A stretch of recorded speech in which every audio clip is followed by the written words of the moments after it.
Hi, so I'm just doing a short video on the Jaguar X350 and how the earth points can actually go faulty. So at this car here on the left hand side, you'll see there are two earth points. Now, the original ones were attached to this connection here and this one down on the bottom.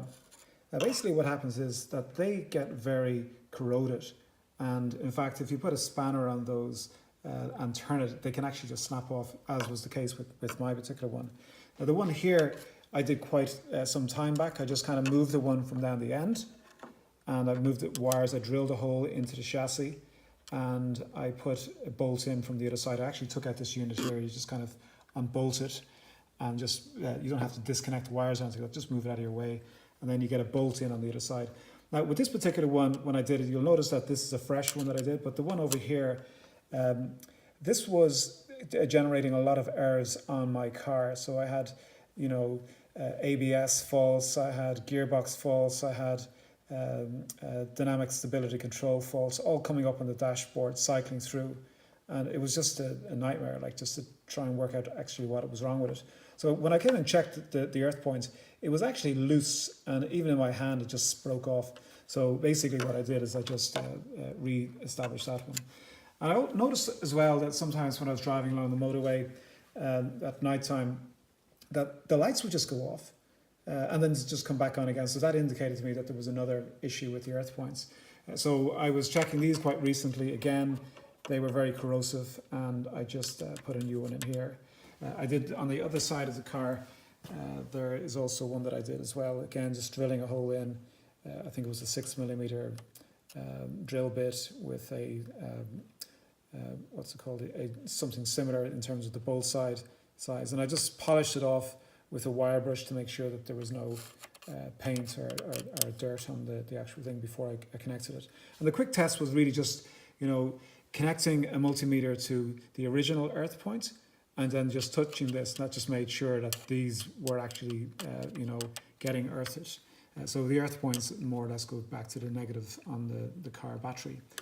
Same with this one here, just doing a quick test, putting it on the original earth points and then just checking with the multimeter on the continuity tester to just make sure it buzzed, and that would indicate that those earth points were fine.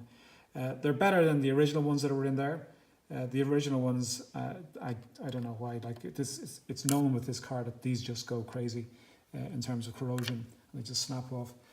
So, a quick test is if you are having issues on your car and it's not relating to another issues on the dashboard, for example, if you're getting messages, just check your earth points. There are about 27 or so earth points in this car, but these are the ones that are the most troublesome, and these are the ones that are connected to most of the main subsystems in the car. Another point to note as well, that before you start messing around with earth points, you always check that your battery is properly charged. So at the moment in the back of this car, I have it up in blocks at the moment. I'm doing some maintenance work on the transmission. But in the car at the back is where you have your battery. Now this battery, although I can get it fully charged and it can run the car for a while, it's actually on its way out. And in fact, the way it is at the moment, if I switch on the ignition, it'll just come up with loads of error messages on the dashboard.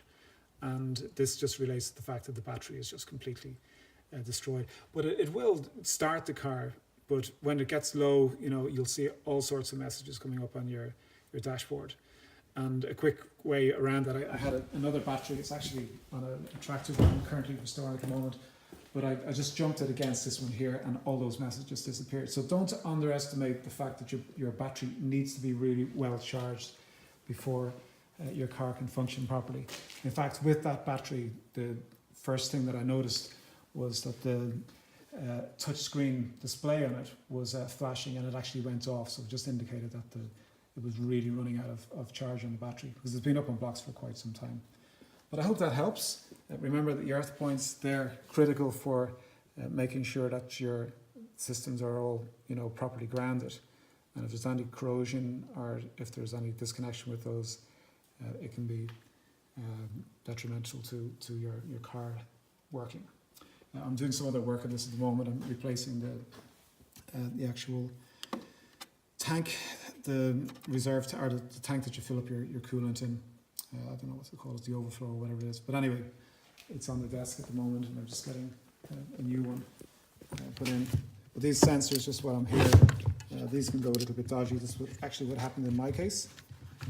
It was just constantly reporting that the coolant was low, and even though the coolant was fully topped up. And what I actually did is wasn't really a great idea, but I disconnected the cable, jumped the wire so that it was always thinking that the coolant was fine.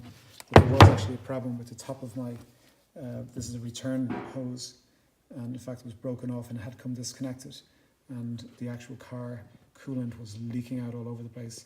And because the connector was saying that it was always on, it ended up being in a situation where the car just kind of like ran out of coolant, so not a good idea. But anyway, that's just another story for another day.